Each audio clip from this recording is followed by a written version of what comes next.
Olá pessoal, bem-vindos a mais um episódio de Scout Talks. Este é um podcast da ProScout onde entrevistamos os principais intervenientes do jogo. Neste quarto episódio de Scout Talks temos connosco José Boto. O antigo scout do Benfica lidera hoje o gabinete de scouting do Shakhtar. Vamos falar naturalmente sobre a sua visão de scouting, bem como a estrutura do Shakhtar nesta área. Então, antes de mais, obrigado por aceitar o nosso convite para estar presente aqui no Scout Talks. A primeira pergunta era para começar exatamente no início, perceber como é que surgiu a oportunidade de começar a sua carreira como scout. Para já agradecer o convite, o prazer é meu, é sempre bom estar aqui a falar para a malta interessada nestas coisas do scouting.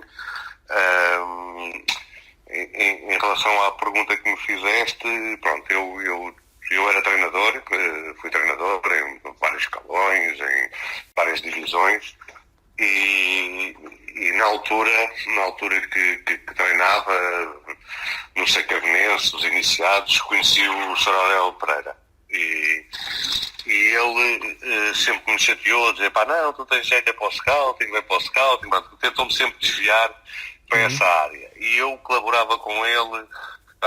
Dentro dos jogos que eu ia vendo, dos miúdos que eu ia vendo, fazia-lhe chegar aqueles que eu pensava que poderiam ter algum interesse naquela altura para o Sporting. E pronto, começou, o meu primeiro contacto com o scouting começou nessa altura, na altura que eu treinava. Depois, na altura passei para o Alverca. Quando passei para o Alverca comecei a fazer, como treinador, comecei a colaborar com a equipa profissional, fazendo alguma análise dos adversários, mas também indo observar alguns jogadores que poderiam ter algum interesse para o clube a nível sénior. E pronto, o meu primeiro contacto com o scouting aconteceu nessas duas ocasiões e depois, claro, quando em 2007 surgiu o convite do Benfica, pronto, nem olhei para trás e aceitei logo. Muito bem. E passados estes anos todos, certamente que a área do scouting evoluiu muito. Quais é que são as principais diferenças que vê desde a altura que iniciou a sua atividade como scout e hoje em dia? Mesmo pronto, reportando-me só quando comecei exclusivamente com a atividade de scout, que foi em 2007, até hoje, vão 12 anos, a evolução foi enorme. A principal diferença de quando comecei até agora é todo o suporte de imagem que nós temos ao nosso alcance, quase imediato e de um clique, que não tínhamos na altura. Portanto, na altura, para visionares um jogador, tinhas que fazer muita observação ao vivo, ou então pedires, na altura havia uma empresa que fazia isso na Europa, que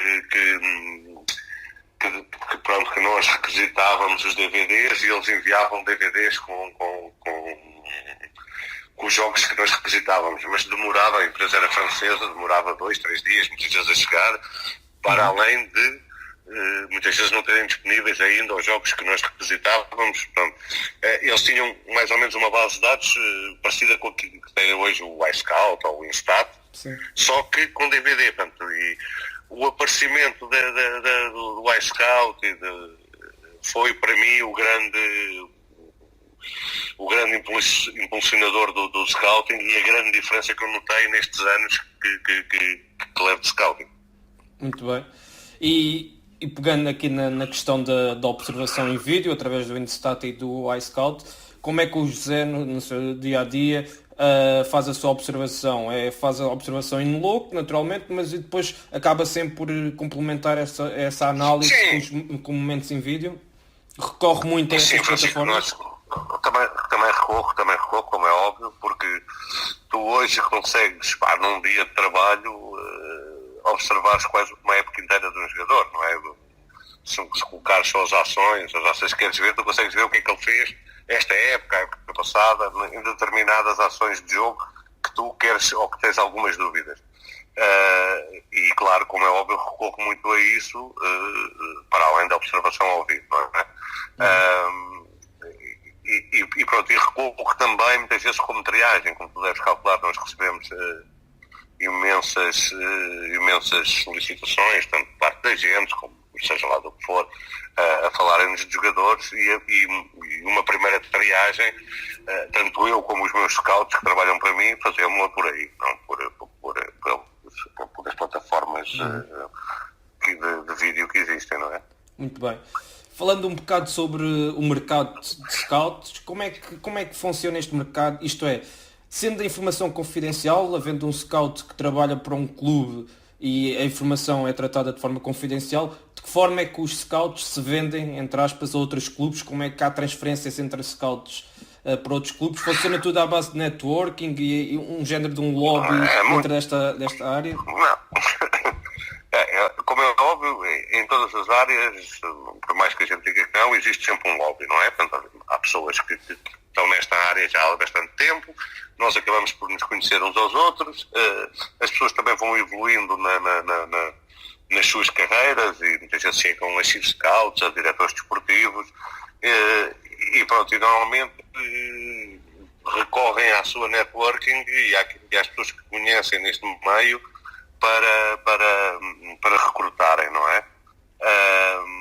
Funciona muito nessa base, até porque, como tu dizes, esta atividade é muito sigilosa, mas também toda a gente sabe que ela vive muito de networking e de contactos, ou seja, o tu poderes aceder à informação muito rapidamente depende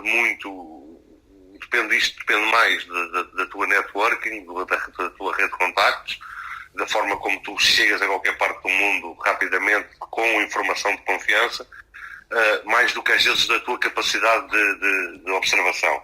E é normal que os clubes procurem muito isso, procurem gente já com alguma experiência, com bastante networking e networking de confiança, que lhes permita ter a informação o mais rápido possível, não é? Claro.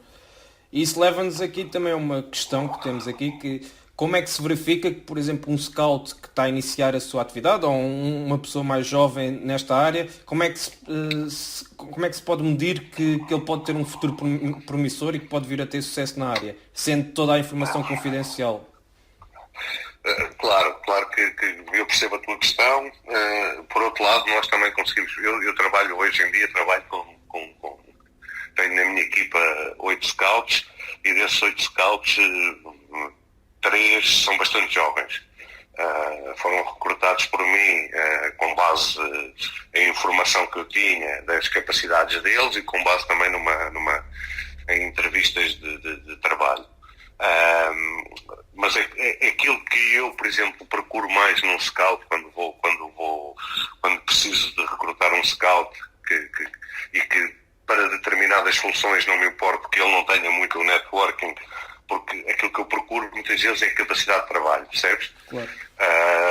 Porque hoje em dia há tanta coisa para cobrir, tanta coisa para ver, que um scout tem que ter uma capacidade de trabalho, um scout tem que ter uma capacidade de trabalho enorme, de conseguir ver com olhos de ver muitos jogos por dia. E depois outra coisa que eu procuro muito, que é a capacidade, vamos falar aqui um português quase calão, de desenrasque que tem, porque nisto tu precisas de ter essa faceta, porque eu digo-te aqui amanhã para ires para a Argentina ou para o Brasil, e além da tua disponibilidade para isso, tu tens que ter uma capacidade de poderes mexer e mover e ganhar os contactos, que é importante também um scout ter. Claro. E pronto, e isso num scout que está a iniciar é algo que é muito importante ter e que nós conseguimos perceber se ele tem essa capacidade de criar o tal networking, a capacidade de trabalho de conseguir observar com olhos de ver uma quantidade de jogos importante durante um dia, percebes? Claro. E pronto, são essas coisas que nós, eu falo por mim, mas que eu sei que colegas meus que são chief scouts ou diretores desportivos noutros clubes procuram também quando contratamos um scout com menos experiência ou sem experiência neste mundo real de trabalho, não é? Claro. E o José falou de uma questão que era os olhos. Acredita que os olhos treinam-se? Isto é, o scouting não é resultado de uma capacidade inata, mas também é algo que se pode treinar? Não, eu acho que sim. Acho que aliás, eu acho que é mais treino do que uma capacidade inata. Mas mais importante do que isso para mim, num scout, é a capacidade de adaptação que ele tem às exigências do clube onde trabalha. E isso para mim é a coisa mais importante, porque todos nós vemos o jogo de uma forma diferente, não é? Todos nós temos uns gostos pessoais que são inerentes à nossa pessoa, Claro. que gostamos mais de ver e gostamos mais de um jogador, mas depois temos de ter uma capacidade de adaptação àquilo que nos é pedido, não é? Neste caso, por exemplo, eu tenho a minha maneira de ver o jogo, e que neste momento tenho a felicidade de trabalhar num clube que vê o jogo da mesma maneira, com um treinador que vê o jogo da mesma maneira.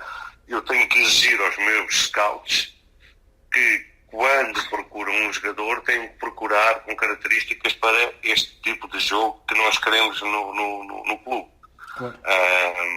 Mas um bom scout é aquele que também amanhã vai trabalhar com um clube completamente diferente e tem a capacidade de se adaptar e de perceber rapidamente quais são as exigências desse clube, qual é o perfil de jogador que serve a esse clube, que são diferentes de clube para clube, de país para país, como todos nós sabemos isso. E essa grande capacidade, essa é uma grande capacidade que os scouts têm que ter.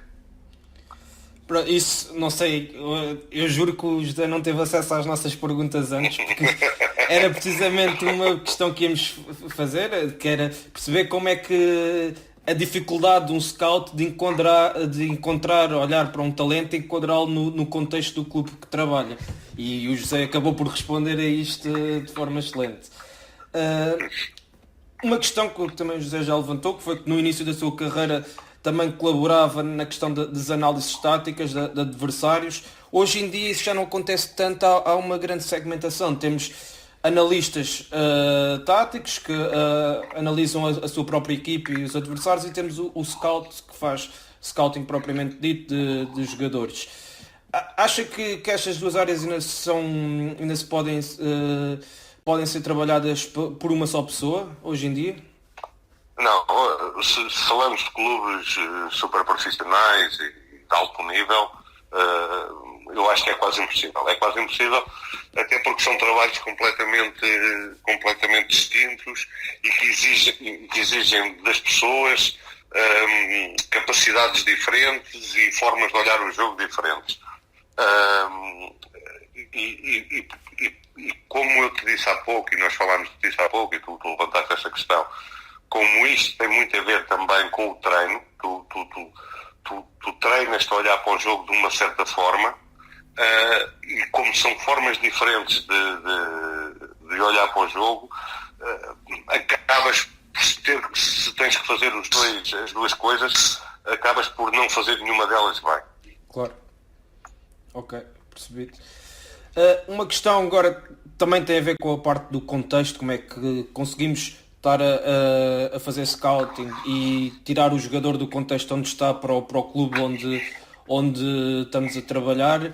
Por exemplo, se tivermos um jogador, um defesa central que jogue em bloco baixo, e nós estamos a trabalhar para um clube que gosta de assumir o jogo, com bloco subido, como é que nós conseguimos, através das observações que fazemos desse defesa central, tirá-lo desse contexto e fazer uma perspectiva daquilo que ele pode dar a um clube com características completamente diferentes, que se assume como candidato ao título e que luta por ganhar? Consegues-me ouvir, Francisco? Sim. É que eu deixei de te ouvir. Eu ouvi a questão toda. Estavas a falar do contexto e da grande dificuldade que há, que para mim é a maior é o maior desafio dos scouts, tu tirares um jogador de um contexto e tentares projetar esse jogador no teu contexto. Exatamente. Eu vou dizer, por exemplo, agora na realidade onde eu trabalho agora, que nós temos uma forma de jogar muito específica, que não é muito vulgar, ou seja, não é fácil tu encontrares equipas que joguem da mesma forma que nós. Ou seja, tu quando vais observar, eu diria, mais de 80% das equipas, o jogo delas não tem nada a ver com o nosso jogo, não é? Claro. E tu muitas vezes não consegues perceber, portanto, porque é difícil, porque isso não lhes é pedido, tu não consegues perceber naquele enquadramento se o jogador depois será capaz de fazer aquilo que o nosso jogo exige. Tu daste o exemplo dos centrais e é um bom exemplo, porque, por exemplo, se tu jogas com a tua linha muito subida e que os teus centrais têm que jogar com 40, 50 metros nas costas, há certas coisas que tu tens que perceber neles e que é muito difícil de tu perceberes se ele passa uma época inteira a jogar com 10 metros ou 20 nas costas, sempre num bloco baixo. É complicado isso, como é complicado, por exemplo, tu perceberes que um lateral que no nosso modelo de jogo a sua exigência é sempre no último terço do campo, tem que ter boas qualidades no drible, no 1 contra 1, de tirar da frente, e no contexto onde está a jogar aparece sempre lá com espaço, estás a perceber? Sim. Este tipo de coisas são complicadas e deixam-te sempre muitas questões e muitas dúvidas. Eu costumo dizer isto pronto, eu também tentei desenvolver essa capacidade ao longo dos anos, que é, tu tens sempre alturas do jogo que são alturas descontroladas do jogo, que eu costumo chamar assim, descontroladas do jogo, ou seja, onde tudo aquilo que é o contexto tático em que o jogador está inserido desaparece, ou pelo resultado, ou porque o jogo perdeu mesmo aquele controle tático que normalmente os treinadores têm sobre o jogo. Essas são alturas excelentes para tu perceberes aquilo que o jogador é capaz de te dar, percebes? Okay. Por exemplo, uma coisa, porque é tão fácil, ou é mais fácil, então, também tem a ver com a dimensão do país, não é? Claro. Mas é mais fácil tu perceberes, ou não te enganares tanto, no talento de um jogador, por exemplo, no Brasil. Os jogos aí são muito descontrolados do ponto de vista tático, não é?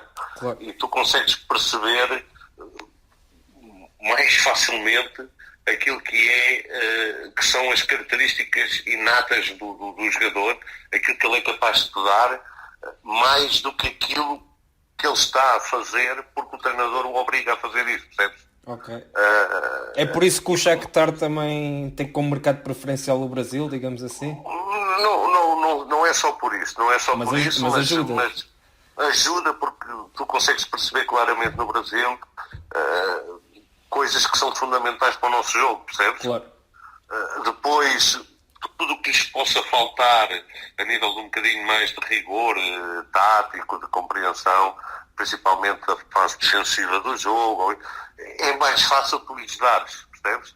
Claro. Agora, coisas que são fundamentais para o nosso jogo, como a criatividade, a qualidade técnica, o resolver em espaços muito reduzidos, é mais fácil tu teres a certeza no Brasil que esses jogadores têm isso, percebes? Sim, no meio da anarquia tática conseguir discutir. Exatamente, tu consegues perceber o que é deles, aquilo é tudo deles, percebes? Sim.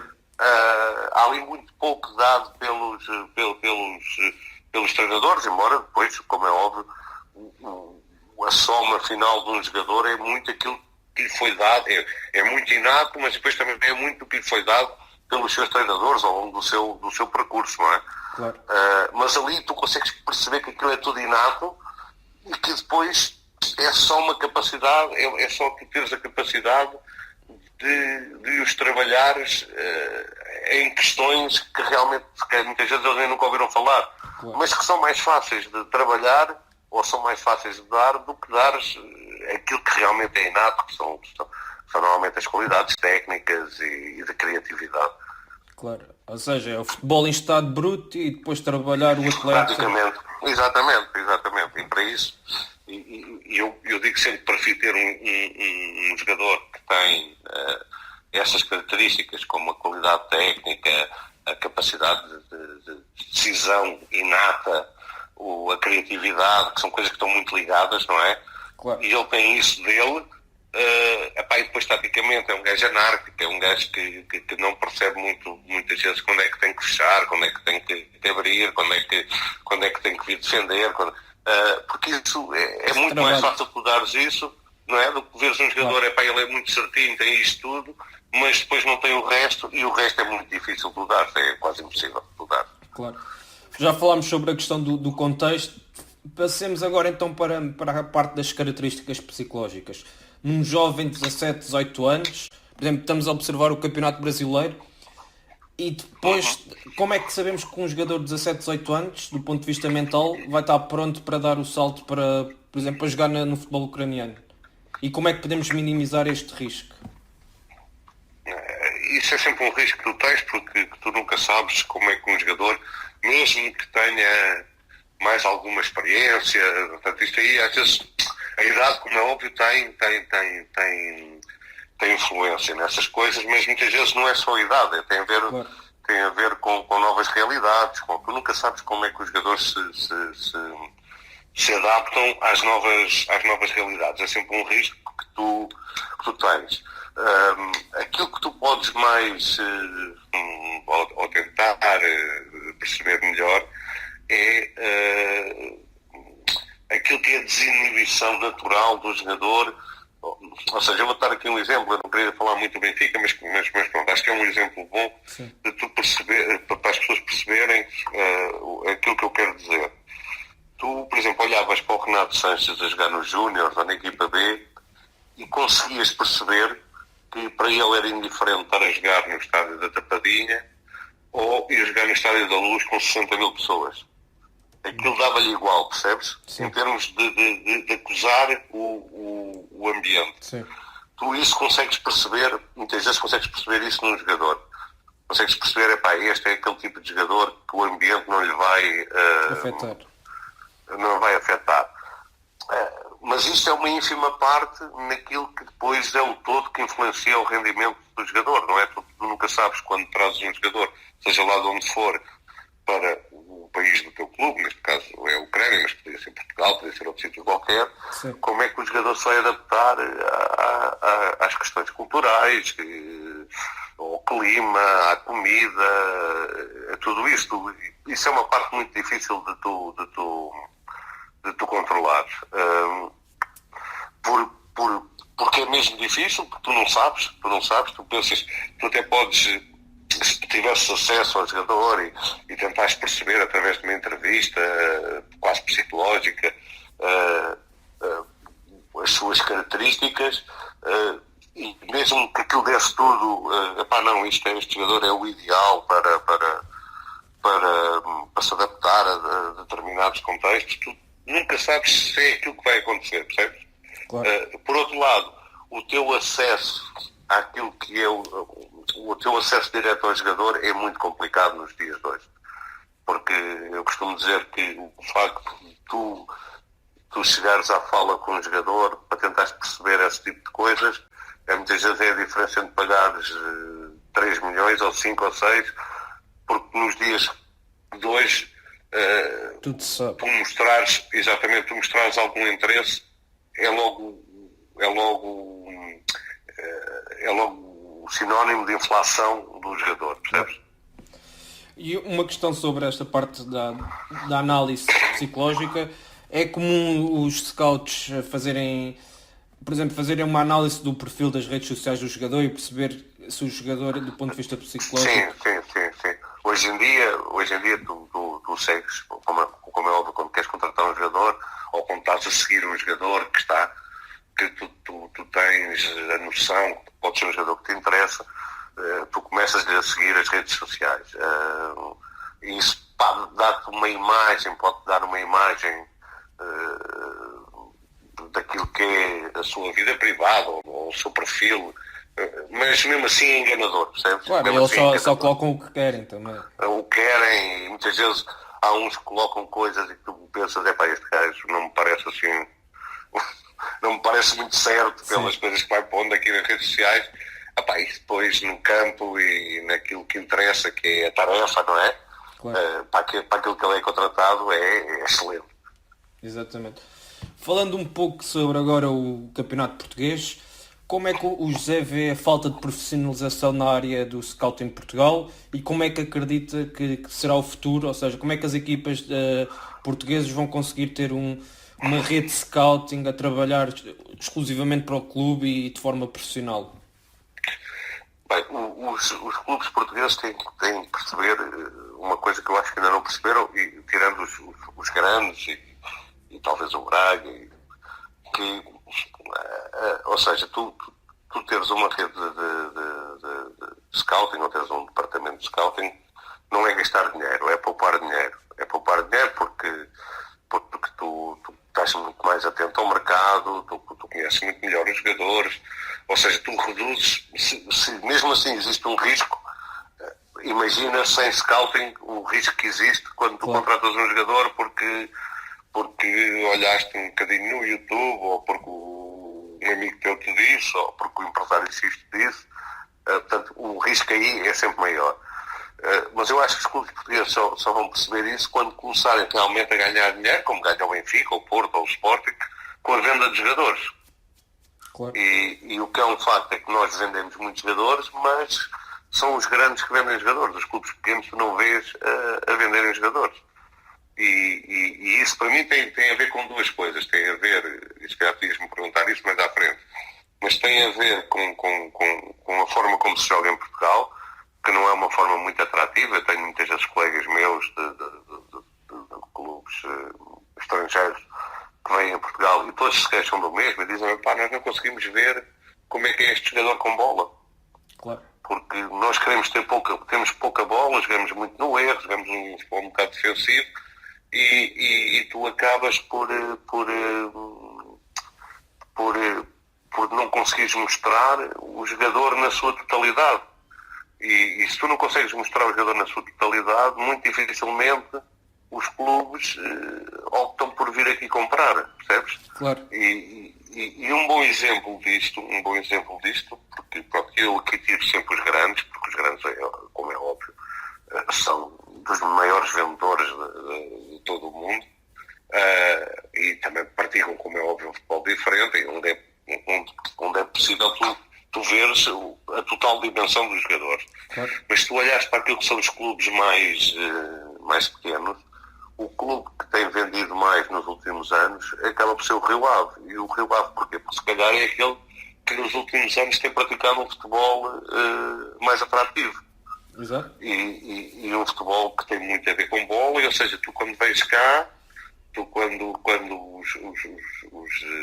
os scouts quando vêm cá, os diretores desportivos quando vêm cá, conseguem ver ali o jogador na sua plenitude, conseguem ver que o jogador tem boas características na fase defensiva do jogo, mas que também, e muito, muito importante, isso que é mais importante ainda, que eles têm quando têm a bola, que sabem o que é que há de fazer, que têm qualidade técnica, que têm boa capacidade de decisão.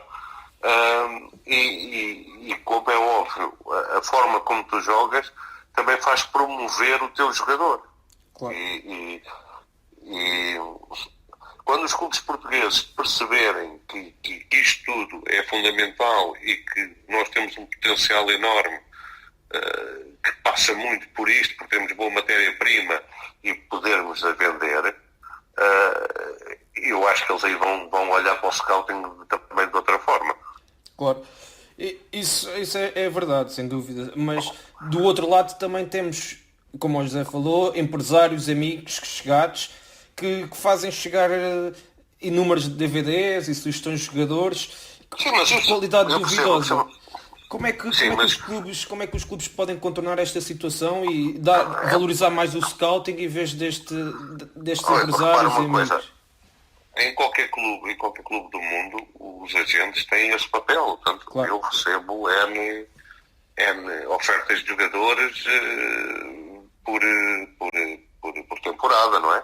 E depois, claro, o que é que eu faço? Vou aos meus scouts, pergunto-lhes a opinião, eles observam, se não os conhecem já, não é? Normalmente, tu teres uma boa rede de scouting, até te poupa esse trabalho, porque falta um jogador que me foi oferecido e tu já sabes quem ele é, não é? Porque Claro. tens de controlar, imagina que tu és o meu scout em Portugal e Espanha e oferecem-me um jogador português e eu pergunto ao Francisco, este jogador como é que é? E tu dizes, não interessa, não tem características para nós, por isto ou por aquilo, ou tem, ou se então não conhecemos o jogador, observamos o jogador e tomamos uma posição sobre o jogador. Por isso, os gabinetes de scouting não são inimigos dos agentes, estás a perceber? Sim. São complementos e seguranças para o clube de fazerem essa triagem. Fazem e dizer, filtragem. senhora, está aqui um jogador que é interessante e que nos serve, ou está aqui este jogador não, porque não nos serve. Agora, o problema é que muitas vezes isso é dado, ou seja, quem toma essas decisões são ou presidentes de clubes, ou que não têm muita capacidade para isso. Muitas vezes nem olham o jogador da forma que deviam olhar, ou muitas vezes os treinadores que também não têm muito tempo para fazer uma análise profunda e acabam por dar uma vista de olhos ao jogador e não ter o conhecimento profundo que devem ter. Porque quando tu tens um gabinete de scout, depois vai discutir com o treinador as características e as capacidades que esse jogador tem e para depois chegar à conclusão, sim senhor, é um jogador que nos interessa, que serve e que... Quando tu deixas só na mão de uma pessoa que normalmente tem muito mais que fazer do que estar a observar jogadores como deve ser, ou então alguém que não tem essa capacidade de sequer olhar para o jogo e de perceber que este jogador tem características que se encaixam aqui ou que podem ser boas no futuro, vais errar muitas vezes. Claro. E por isso é que Portugal, mais tarde ou mais cedo, vai ter que evoluir, como evoluíram os outros países todos, onde tu vais à Espanha e não há um único clube que não tenha um gabinete de scouting. Claro. E A primeira e a segunda liga, não é? Sim, longe ainda da realidade portuguesa, muito longe. Sim, muito longe, muito longe mesmo. Falando um bocado agora sobre futebol europeu, no sentido em que há quem defenda que os grandes clubes europeus, como o Real Madrid, o Barcelona, o City, devem reduzir a sua estrutura de scouting e deixar de observar mercados periféricos, deixar esses mercados periféricos para clubes como o Porto, como o Benfica, como outros clubes que têm feito bem esse trabalho nessa área. Concorda com a ideia que estes clubes europeus devem deixar os mercados mais periféricos para estes clubes de segunda linha europeia e depois recolher os frutos mais tarde, em vez de estarem a pagar 10 milhões por um jogador e meterem a rodar, deixarem o Benfica, o Porto, o Ajax irem contratar esse jogador e depois darem mais por esse jogador? Eu como diretor de scouting de um clube que não é desse top mundial, gostava que isso acontecesse, porque era menos concorrência que tínhamos, não é? E se tu andares 10 anos para trás, era isso que se passava. Os clubes, os colossos europeus, aqueles 10 clubes de maior dimensão da Europa futebolística, não andavam em mercados que não eram tão periféricos, mas que não era, ou seja, por exemplo, um Brasil, uma Argentina, eles preferiam que os clubes portugueses, ou o Ajax, como tu falaste, ou outros clubes, os fossem buscar primeiro, eles depois viam qual era a adaptação deles à Europa e depois não se importavam de pagar valores astronómicos por esses jogadores. O que se passa é que para aí há 5 anos para cá, esses clubes, para já porque têm uma capacidade económica incrível, criaram gabinetes de scouting, superestruturas de scouting, que varrem esses campeonatos completamente e como têm uma capacidade financeira muito grande, inflacionaram mercados onde normalmente os clubes mais pequenos se iam abastecer, não é? Claro. O caso do Brasil é um caso paradigmático do que está a passar.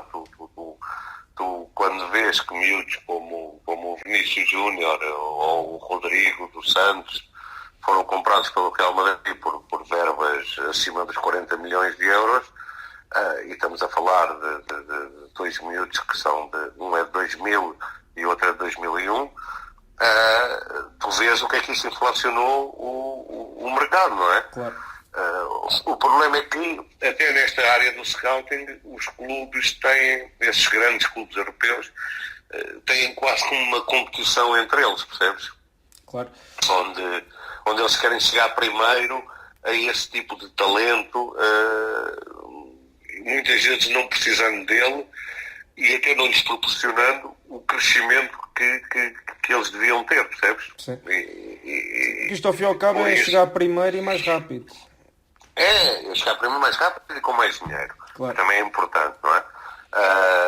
Porque é muito difícil um clube que não seja um Real Madrid, um Manchester City, um Barcelona, um Manchester United, um Bayern Munique, pagar com um miúdo de 2001 50 milhões de euros, não é? Claro. Quer dizer, tu não consegues que nenhum destes clubes pague por um miúdo que se calhar não está pronto ainda nem para jogar num clube como o Shakhtar ou como um Benfica ou como um Porto, pagar uma verba desta ordem, não é? De 50 milhões de euros. E o que é um facto é que o Real Madrid pagou e inflacionou o mercado todo. E hoje em dia é muito difícil tu recrutares de uma forma, ou seja, tu recrutares aqueles que são mesmo os grandes talentos, porque esses até são mais fáceis de descobrir, não é? De ver. Claro. E porque esses clubes têm uma capacidade financeira que arrebentam com os outros clubes todos. Isso leva-nos à nossa próxima questão, que é com a valorização dos campeonatos sul-americanos, que com este boom que existiu e da grande capacidade dos grandes clubes europeus investirem, os clubes portugueses deixaram de ter capacidade financeira para contratarem aqueles jogadores que há cerca de 5, 10 anos iam buscar a campeonatos argentinos e brasileiros, que eles neste momento já estão a saltar diretamente para os grandes clubes europeus. Pois, essa é uma questão. Desculpa. Ia perguntar como é que deve ser o modelo de negócio atual e de scouting, os dois modelos, o modelo de negócio e de scouting, dos grandes clubes europeus face a esta circunstância atual. Pronto, dos grandes clubes europeus é gastarem balúrdios e milhões cada vez que um jogador mostra algum talento. Isto também coloca aqui outra questão, que é estes clubes são muito ao talento evidente. Há aquele talento que não engana ninguém, não é? Sim. Tu olhas para um Rodrigo, ou para um Vinícius, ou para um Paulinho, e tu percebes que muito dificilmente aquele miúdo não vai dar jogador, não é? Só por questões mentais, ou por alguma lesão. Sim. Porque o resto tem tudo, não é?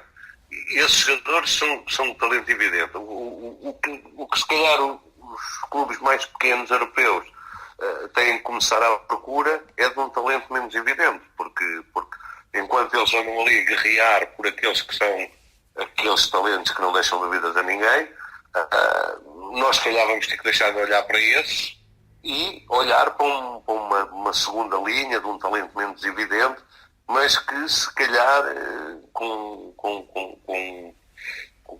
algum tipo de acompanhamento e se calhar de um projeto desportivo mais aliciante, pode até chegar a patamares mais elevados do que esse talento evidente que teve logo um preço incomportável para quase todos os clubes europeus.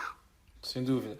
E falando também da segunda linha, acredita que os grandes clubes portugueses devem acompanhar escalões mais secundários, como é o caso da segunda Liga e do Campeonato de Portugal, a terceira divisão? Benfica, Porto e Sporting devem acompanhar e fazer scouting nestes campeonatos, ou deixar para outros clubes para depois recolherem os frutos mais tarde?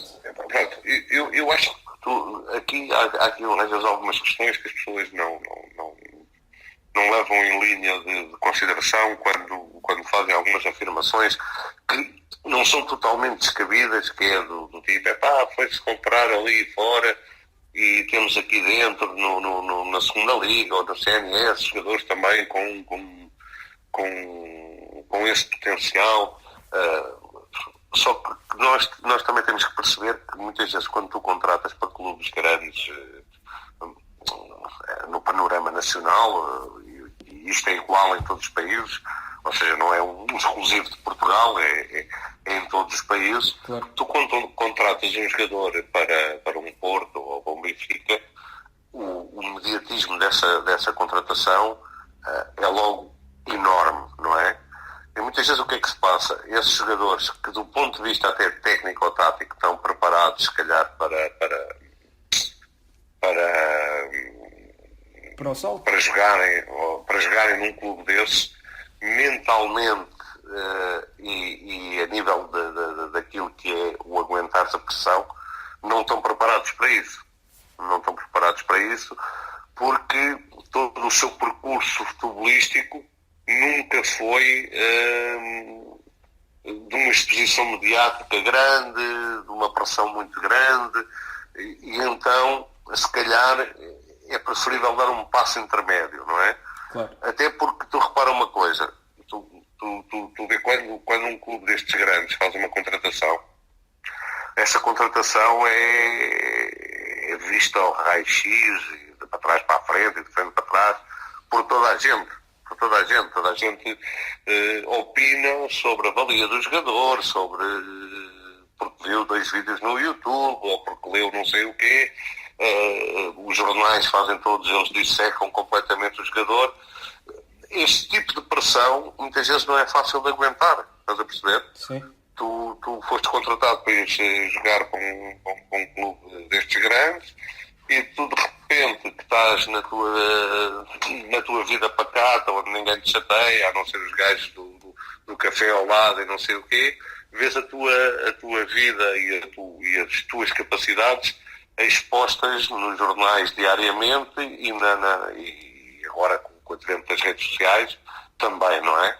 E isto acaba por muitas vezes afetar também o teu rendimento. Por outro lado, quando e isto é normal que aconteça, tu começas a jogar num clube desses e a tua prestação não é a melhor, não é? Tu notas logo, tu percebes logo que os jogadores são completamente zancados na imprensa, nas redes sociais, e porque é um flop, e porque é isto, e porque é aquilo. Exatamente. Se tu não tens um background de hábito a este tipo de pressão, tu muito dificilmente consegues levantar de uma situação destas.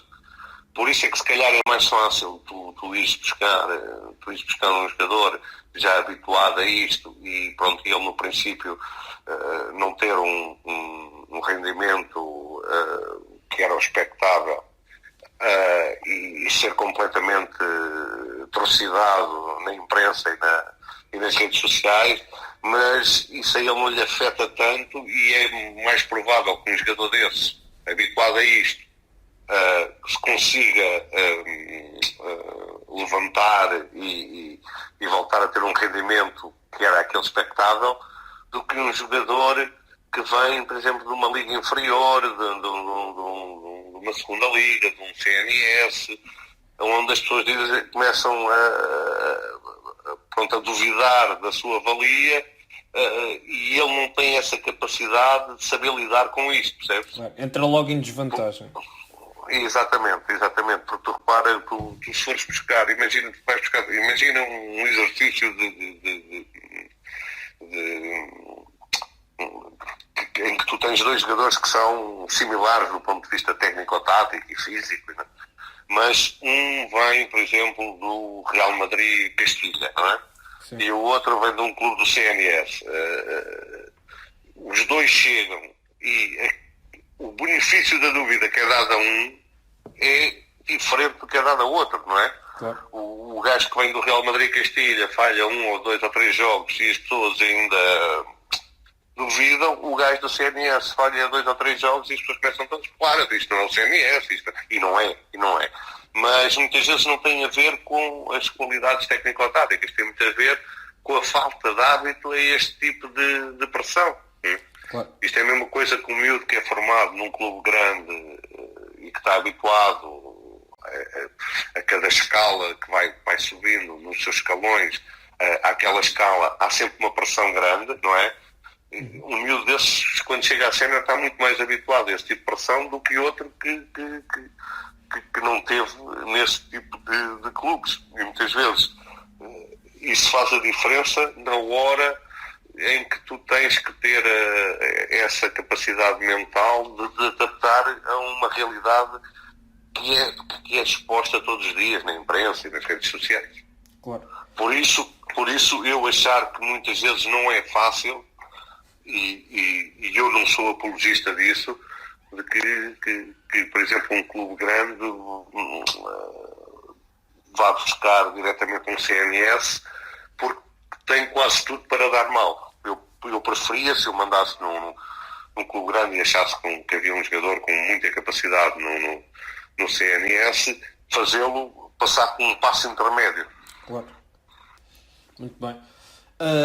Relativamente a outras questões ainda ligadas à área de scouting, mas noutra vertente, acredita que há espaço para scouts independentes ou empresas deste género vingarem no mercado? Quer dizer, isso é uma pergunta complicada porque elas existem e trabalham, não são assim tão populares perante os clubes, porque isto há muita confidencialidade, não é? E tu das duas uma empresa dessas trabalha exclusivamente para um clube, não é? Claro. Ou então, se não trabalha exclusivamente para um clube, por mais que diga, pá, não, mas o que eu trato aqui neste clube é diferente do que trato num outro clube, os clubes não têm essa confiança e não acabam por não enverdar por essas áreas. Ok. Relativamente às novas tecnologias, acha que as novas tecnologias podem substituir a sensibilidade e o conhecimento que existe do jogo através dos olhos de um scout, ou acredita que hoje em dia o trabalho do scout também pode ser complementado com o recurso às novas tecnologias? Eu acho que as novas tecnologias, tudo o que venha para ajudar à tomada de decisão, neste caso, que é o grande objetivo é tu minimizares o erro, não é? Claro. Elas são sempre bem-vindas e ajudam-te à decisão. O que elas não podem, ou que nós não podemos, é querer que sejam elas a tomar a decisão. Não é? Porque muitas vezes o que as pessoas se escudam é no deixar a decisão para aquilo que são as novas tecnologias, ou seja, porque a minha análise estatística do jogador, a análise estatística do jogador dá-me isto, a minha sensibilidade não me dá isto, então eu vou por quem? Não é? Claro. Eu vou pela minha sensibilidade. E o que se passa muitas vezes hoje em dia é que as pessoas escudam-se nisso para que não me ponham a cabeça. Eu não, porque a minha análise estatística ou a minha análise de determinados parâmetros e não sei o quê, e eu acho que isso, ou seja, a experiência que eu tenho, do conhecimento que eu vou tendo, daquilo que se passa nos outros clubes, todos os clubes que enverdam muito por essa área de deixarem a decisão quase ao sabor do que é uma análise não humana ou não baseada na tua sensibilidade, normalmente não se dão muito bem. Okay. O erro é maior do que quando é baseado na tua sensibilidade. Agora, as coisas não há aqui dois polos em guerra em que as coisas não são compatíveis. Eu acho que são compatíveis e que ajudam à tua tomada de decisão. Aquilo que eu te digo é, e esta é a minha convicção, é que a decisão, o peso da sensibilidade de quem decide tem que ser sempre maior do que aquilo que as tecnologias te dizem. Muito bem. Não sei se me fiz entender, mas pronto. Fez. Outra questão relativamente às empresas de formação que têm vindo a surgir nesta área de scouting, isto é, o mercado ainda não é muito segmentado, não há um espaço profissional para a área a nível de crescimento, e isto tem vindo a fazer com que existam empresas que surgem dentro desta área e que dêem informações e que os jovens hoje em dia que querem enverdar por esta área acabem por tirar proveito dessas empresas. Qual é que é a sua opinião sobre este tipo de formações e destas empresas que vão surgindo e se podem ser benéficas para o crescimento de alguém que aspira a ser scout? Pronto, este é um tema um bocado complicado porque assim, não existe regulamentação sobre esta atividade, não é? Não existe, não é como os treinadores que bem ou mal existe uma regulamentação. Nesta atividade não existe e não existe, não é só em Portugal, não existe em praticamente todo o mundo. Eu não sei qual é o caminho que isto vai ter, embora penso que nesta área vai ser muito difícil criar-se uma regulamentação, por exemplo, parecida com aquela que existe para os treinadores, percebes? Não me parece que se consiga chegar a isso. É óbvio que esta falta de regulamentação abre espaço a que muitas empresas deem formação sobre isto. Aquilo que eu aconselho às pessoas mais jovens é tentarem perceber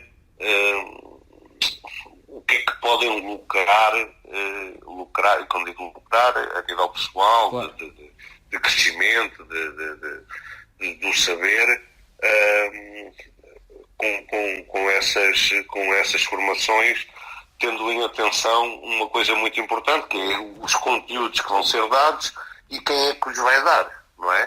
Claro. Porque como tu sabes, e como a maior parte das pessoas sabem, esta área, até pelo secretismo que tem, não é uma área muito estudada, não existe muita matéria cientificamente provada que te permita dizer, vamos dar um curso com base nestas matérias, porque não existe muito trabalho de investigação nesta área. E não é porque haja falta de vontade das pessoas das faculdades de desporto em investigarem esta área, é porque realmente os clubes não permitem, ou seja, é muito mais fácil tu assistires a treinos e fazeres trabalhos e mestrados e teres doutoramento sobre metodologias de treino do que fazer sobre scouting, por uma razão muito simples, é que os clubes fecham estas áreas a qualquer tipo de estudo, percebes? Sim. E eu também percebo porque que fecha, não é? Porque é uma área muito sensível, é uma área muito complicada, portanto, não existe muita matéria comprovada para poder ser dada em cursos, percebes? Sim. Porque ninguém sabe como é que funciona o gabinete de scouting, ninguém sabe na perfeição como é que funciona o gabinete de scouting do Shakhtar, porque não deixe lá irem ver como é que funciona, não é?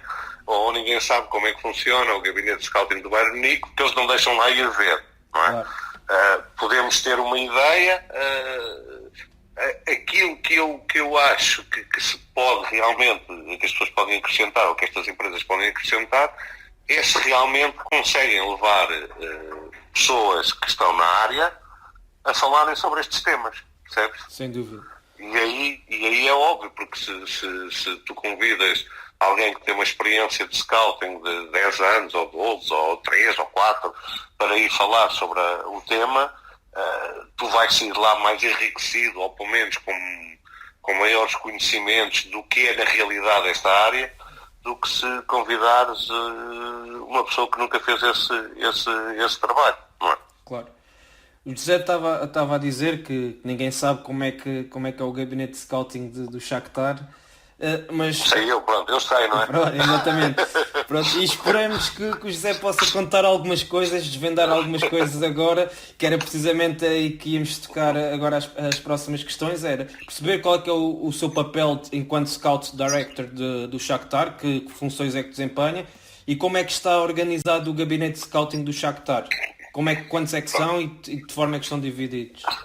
Pronto, nós, assim, de uma forma muito sucinta, até porque não me é permitido aprofundar mais, a minha função é a diretor de scouting, ou seja, todo o gabinete de scouting depende de mim, e aquilo que eu faço é aconselhar à direção e ao treinador a contratação de determinados jogadores perante um perfil que está criado no clube.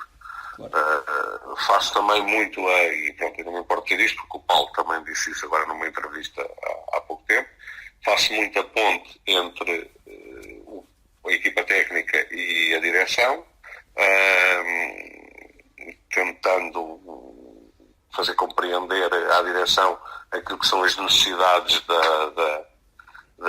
da equipa técnica, e depois coordeno uma equipa de 8 pessoas, de 8 scouts, que estão divididos por zonas geográficas, ou seja, cada scout tem a seu cargo de determinados países, e que têm que portanto, observar e conhecer esses países a fundo.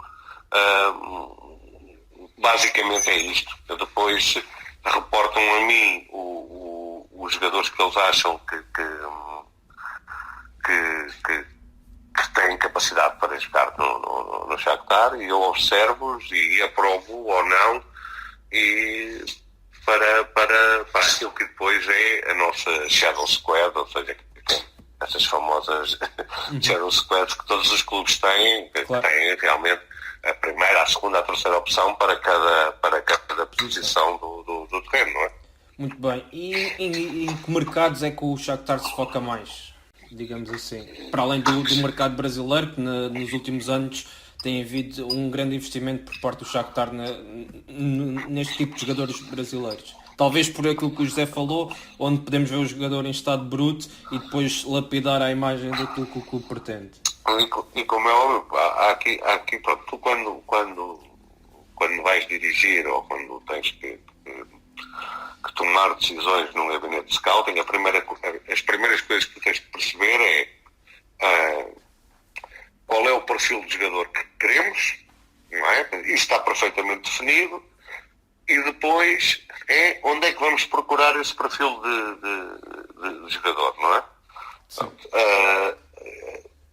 E depois tu tens que fazer uma análise, essa análise tem que ser feita daquilo, qual é a liga onde tu estás inserida, que capacidade financeira é que tu tens, porque esses fatores todos influenciam onde é que tu vais à procura, não é? Porque uma coisa é tu chegares ao gabinete de scouting do Manchester City, outra coisa é chefiares o gabinete de scouting do Shakhtar. São coisas completamente diferentes, não é? Porque tu tens que ter a noção da liga onde estás, do campeonato, até que ponto é que essa liga é atrativa ou não, para te poderes mover em determinados mercados, e saberes que em outros mercados, e que não tem a ver com a qualidade dos jogadores, nem com as ligas em questão, tem a ver com o facto de tu não conseguires penetrar nesses mercados, não é? Claro. Imagina isto, uma equipa como o Shakhtar, não faz muito sentido fazer scouting, por exemplo, nas 5 maiores ligas europeias, não é? Sim. Porque a nossa capacidade de seduzir algum jogador dessas ligas para ir para uma liga, para a nossa liga, é reduzidíssima, não é? Claro. Então, despenderes tempo, dinheiro e recursos nesse tipo de ligas não te traz qualquer benefício. Mas esse é também um bocado aquilo que é o segredo do scouting, é tu saberes onde é que te moves, onde é que te podes mover. Porque bons jogadores existem em todo o lado, como é óbvio, há países que produzem mais talento do que outros, mas bons jogadores há quase em todo o lado.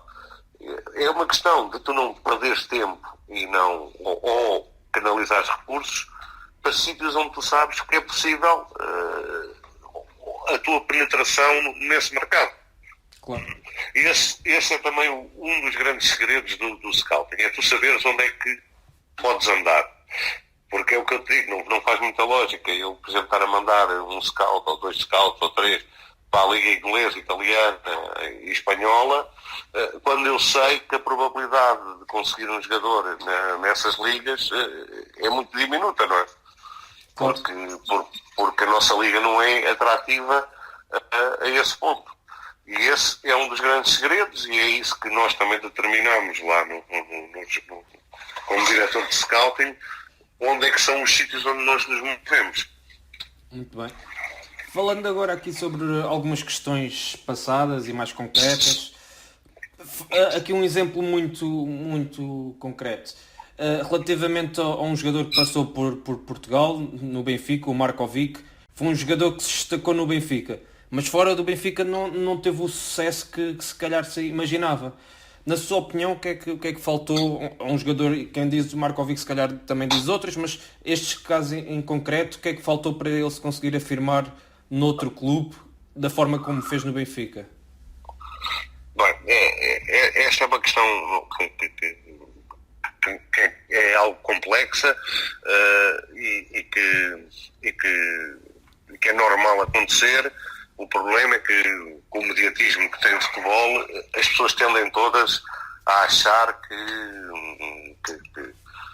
há sempre uma explicação para tudo e muitas vezes não existe. E as coisas acontecem. Então, tu consegues, se nós estamos aqui a noite toda a falar de exemplos de jogadores que dão num sítio e não dão noutro. Claro. E isso, como é óbvio, se um jogador dá num sítio e depois noutro parecido ou algum contexto competitivo similar dá, é porque o jogador tem realmente qualidade e então há aqui qualquer coisa que falha, não é? E essas coisas dependem de N fatores que muitas vezes, sentarmos dentro da questão, ou do que é que se passou, ou do que é que se passa, é muito difícil tu analisares. Por isso eu te digo que muitas vezes, e nesta área, o erro está sempre presente, como em quase todas, mas nesta, o erro está sempre presente, e muitas vezes o erro não tem a ver com o erro de análise do jogador. Tem a ver com fatores que te fazem que o jogador não tenha o rendimento que era expectável devido às suas características, boas características, e que depois, naquele determinado contexto, não dá. Existe, tu falaste desse caso do Markovic, que é um jogador que realmente tem uma ascensão meteórica no Partizan, porque ainda era júnior e já era de longe o melhor jogador do Partizan, um jogador super decisivo, chega ao Benfica e rapidamente se afirma, e depois, a partir daí, tem sido sempre a descer a sua carreira. Mas tens casos contrários, que chegam ao clube e não se afirmam, e depois vão para um contexto competitivo parecido ou até maior, e explodem. E portanto, isso muitas vezes tem a ver com questões de maturação do jogador, com questões de confiança, que é para mim aquilo mais importante no jogador. Não há nenhum jogador que tenha um bom rendimento se não tiver confiança. E essa confiança ganha-se jogando, ganha-se podendo errar, e muitas vezes é isso que falta. Eu costumo dizer que às vezes falta aos clubes alguma paciência. Claro. para que os jogadores tenham esse crescimento.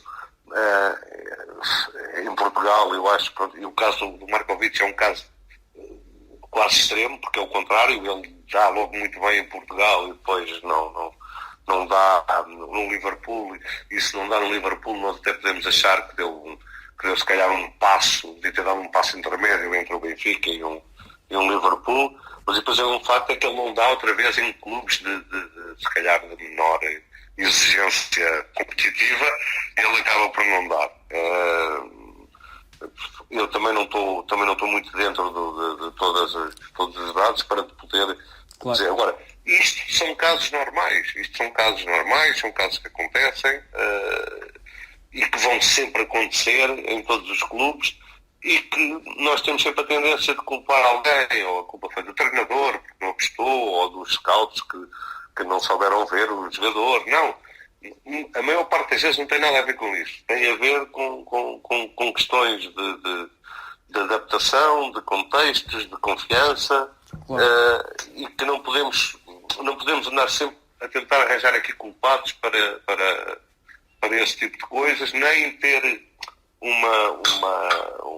ser tão afirmativos às vezes como tentamos ser na análise que fazemos muito extemporânea do rendimento de um jogador, não é?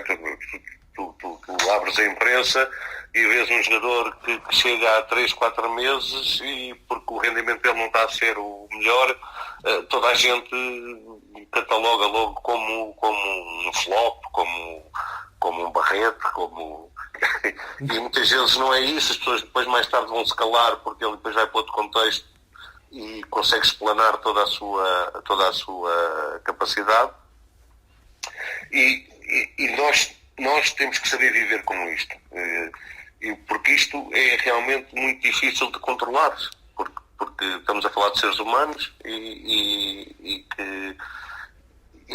portanto, por mais que consigas prever algumas coisas, este tipo de problemas que têm muito a ver com a parte psicológica, com a parte motivacional pronto, toda a parte psicológica, tu não consegues prever. E o erro está sempre associado a este tipo de tomadas de Sim, e muitas vezes não é o erro. Vamos lá ver uma coisa. Vamos pegar um exemplo do Markovic. O Markovic, que teve com 17 anos, era titularíssimo e indiscutível e decisivo no Partizan. O Partizan é um clube que não é de uma liga forte, mas como tu sabes, tem uma pressão de jogar no Partizan muito grande, Claro. porque são estádios sempre cheios, com uma atmosfera quase bélica, e que tu tens que ter alguma capacidade para poderes aguentar aquele tipo de pressão. Chega ao Benfica, que é um clube de uma dimensão enorme, também com uma pressão enorme, da parte dos adeptos, da parte da imprensa, e dá. E depois, a partir daí, a carreira dele praticamente acabou, não é? Mas se falarmos aqui de outros exemplos, que chegaram aqui e não deram nada e de repente vão para outros níveis competitivos, até se calhar superiores a Portugal, e explodem. E nós tentamos sempre arranjar aqui culpados. A culpa foi do treinador, a culpa foi dos scouts ou dos diretores desportivos, e muitas vezes a culpa não é de ninguém. A culpa não é de ninguém, é das coisas que são mesmo assim, percebes? Claro. Falando aqui meramente por curiosidades, aqui falando do erro em si, o José já deixou escapar algum jogador por achar que não tinha qualidade suficiente e depois acabou por se enganar redondamente e que o jogador acabou por despertar a atenção já noutro clube? Sim, pronto, eu nessas coisas se calhar até sou um bocado teimoso. Às vezes o facto de um jogador ter uma boa carreira, ou seja, uma carreira que passa muitas vezes por clubes de topo e continua a não me convencer que seja assim um tão bom jogador como isso. Mas tenho casos em que achei que aquele jogador não ia ter. Eu acho que já falei disto até publicamente, uma vez até com o meu colega do Bayer Leverkusen, que agora é o Nick, em que falámos os dois do mesmo jogador, que foi do Dante, até porque o observávamos na altura no mesmo clube, no Standard de Liège, e se tu me perguntasses que o Dante ia chegar à seleção brasileira ou ao Bayern de Munique, eu dizia-te claramente que não. E o que é um facto é que acabou por chegar. Claro. Agora, se me perguntas que o Dante era um central que eu, mesmo no seu auge, que era um central que eu achava que era topo mundial, eu não achava, sinceramente. Mas o que é um facto é que jogou ao mais alto nível, e eu nunca achei, nessa altura que ele jogava no Standard Liège, que pudesse chegar a um nível como esse. Muito bem. Falando então agora sobre um jogador que o José é adepto, confesso, do Pablo Aimar e que chegava a festejar as derrotas do Saragossa para conseguir que o Aimar fosse para o Benfica. Eu não sei se as pessoas em Portugal e no geral têm perfeita noção do que é ter um jogador desta dimensão em Portugal. O Aimar foi um dos melhores jogadores que passou por Portugal nos últimos anos. O José acredita que vamos ter outro jogador desta dimensão a atuar em Portugal nos próximos tempos? Ou ao nível do Pablo Aimar será complicado? Pronto, aqui nós estamos a falar muito de scouting e pronto, o caso do Pablo Aimar nem sequer é um caso de scouting. Ou seja, toda a gente já conhecia o Pablo e a sua capacidade e a sua qualidade. Foi só aqui uma questão de oportunidade, não é? Nós estarmos atentos, que também muitas vezes é o nosso papel, é estarmos atentos ao mercado e percebermos que às vezes há oportunidades de negócio únicas e que só temos que estar atentos. E no caso do Pablo foi um bocado isso. O Pablo é um tipo de jogador que se calhar já não existe muito, um jogador com uma qualidade técnica e uma inteligência e uma percepção do jogo muito acima da média e muito dificilmente tu consegues encontrar num futuro jogadores com este tipo ou este conjunto de características todas juntas no mesmo jogador. Agora que temos também jogadores com grande categoria em Portugal e muitos miúdos com capacidade para nos encantarem aí nos relevados, isso temos também. Muito bem. Já falamos há mais de uma hora e para terminar, não estávamos aqui a noite toda a falar sobre scouting. Duas questões muito rápidas. A primeira era, se pudesse escolher um jogador da Liga Portuguesa para o Shakhtar, quem é que seria? Prefiro não responder a essa questão, até porque podia suscitar alguma especulação e valorizava o jogador e acabava por exatamente. Agora que há muitos jogadores, há alguns jogadores, ou seja, há uma dezena de jogadores com características que se adaptavam perfeitamente àquilo que é o jogo do Shakhtar, isso não tenho dúvidas nenhuma. Muito bem. E a última questão é que palavra é que pode dar para um jovem que deseja entrar na área de scouting e fazer carreira nesta área? Pronto, aquilo que eu costumo sempre dizer a toda a gente mais jovem é que tu, para trabalhares em qualquer área de qualquer atividade, tens que ter uma coisa que é a paixão. E essa paixão tem que estar presente, quer tu trabalhes num clube super profissional, quer tu trabalhes no futebol amador, no futebol juvenil, num nível que te parece muito baixo. Se tu trabalhares com muita paixão e muito profissionalismo, entre aspas, e o profissionalismo para mim não tem a ver com o facto de ganhares dinheiro, tem a ver com aquilo que tu entregas de ti próprio à tua atividade, isso vai-te dar uma garantia. É que um dia que te apareça a oportunidade, vais estar preparado para a agarrar. E isso é o fundamental. É tu estares preparado para um dia que, se te aparecer essa oportunidade, não falhares. E isso só consegues com isto, com paixão, dedicação, profissionalismo, entre aspas, que tem a ver com a forma como tu te entregas àquilo que fazes. Seja lá qual for o nível. Muito bem. José, resta-nos agradecer a sua presença nesta altura de mercado de inverno e desejamos que continuação de um excelente trabalho no Shakhtar. Obrigado e pronto, e o prazer foi meu em estar a falar para vocês.